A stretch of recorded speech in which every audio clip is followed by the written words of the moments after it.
Rais Maduro ametekwa na Marekani na kusafirishwa moja kwa moja mpaka jimbo ama jiji la New York kwa ajili ya kufunguliwa kesi ya uhaini.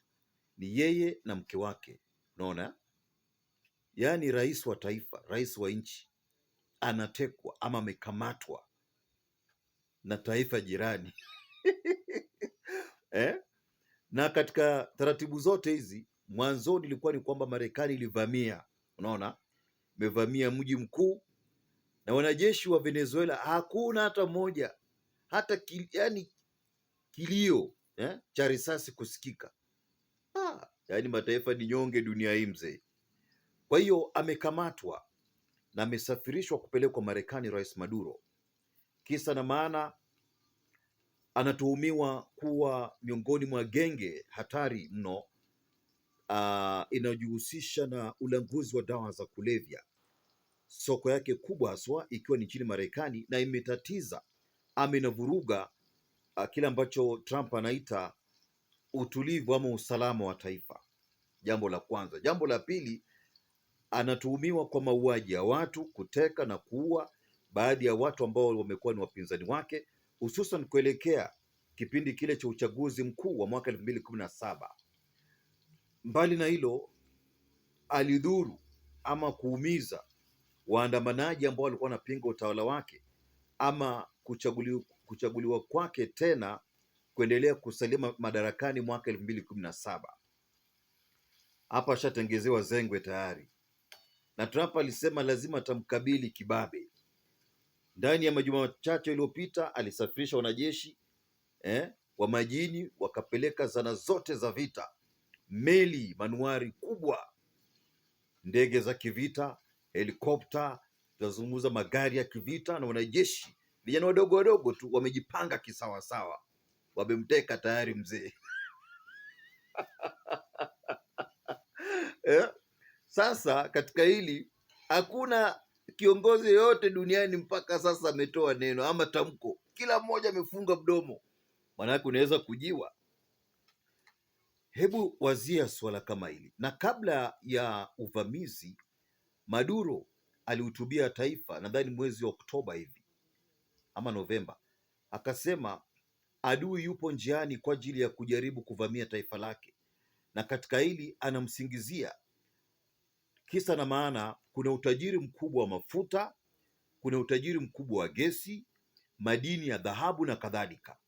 Ndiyo lengo lake haswa, ni kwa mujibu wa Maduro. Unajua, madikteta wengi, viongozi haramu ambao wanakatalia madarakani ama wanajiingiza madarakani kwa njia ya mkato, mara nyingi wanapovamiwa na nguvu za ziada kutoka nje wanaanza kuleta visingizio. Unaona, nakumbuka wakati mmoja waziri mkuu Kassim Majaliwa, huyu nani, Mwigulu Chemba, anasema wale wanamezea mate rasilimali zetu.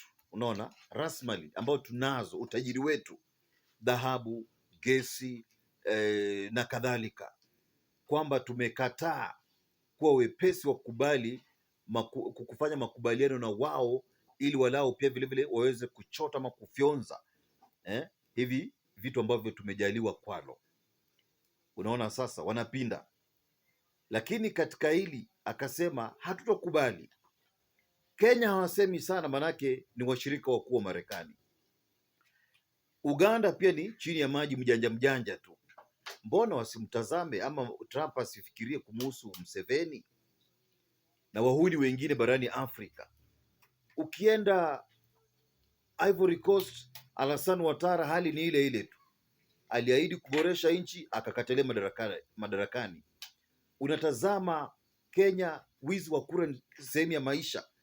Mtu anaiba kura, anakatalia madarakani, anaua waandamanaji, inaisha hivyo. Unaona, ukiona yani Sudan shida tu. Mbona tusiwe wastaarabu? Kura ipigwe kwa utulivu, anayeshinda shinde kwa haki, alafu kisha nchi iongozwe vizuri, tushirikiane na wote duniani, maanake huwezi ishi taifa hizi simama kivyake pasi na kuwepo na ushirikiano wa watu wengine.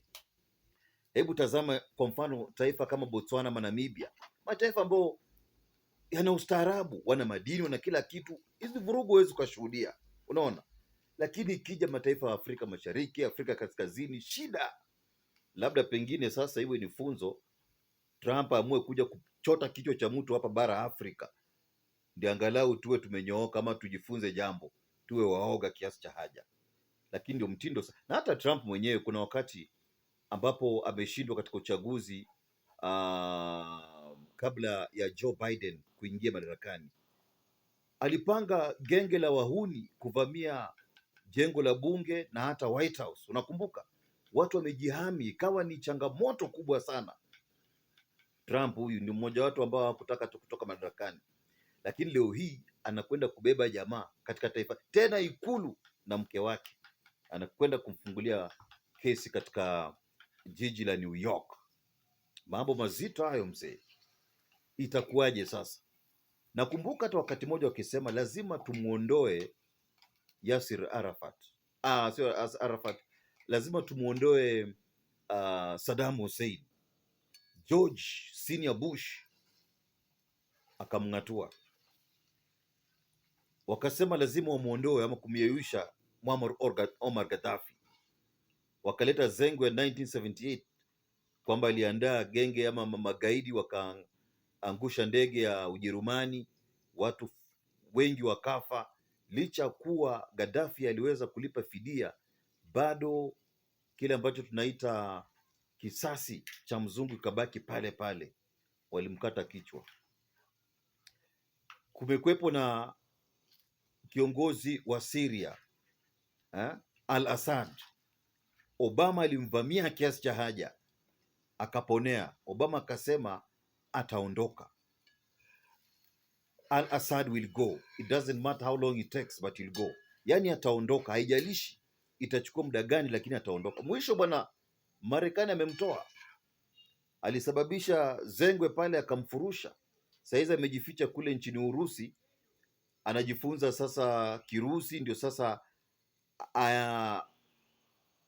aanze kutekeleza majukumu yake kama daktari, maanake taaluma yake ni daktari yule. So ndio aanze kuendelea na mambo yake ya kawaida, lakini alikuwa ni sugu, walimng'oa. Unaona, sasa Maduro ni mshirika wa karibu wa Urusi, kwa maana Rais Vladimir Putin ni mshirika wa karibu wa Korea Kaskazini, kwa maana Kim Jong Un ni mshirika wa karibu wa Uchina. Lakini hao wote wamefunga mdomo, hawajasema chochote mpaka sasa. Akili kichwani. Keep it Bonga Tube.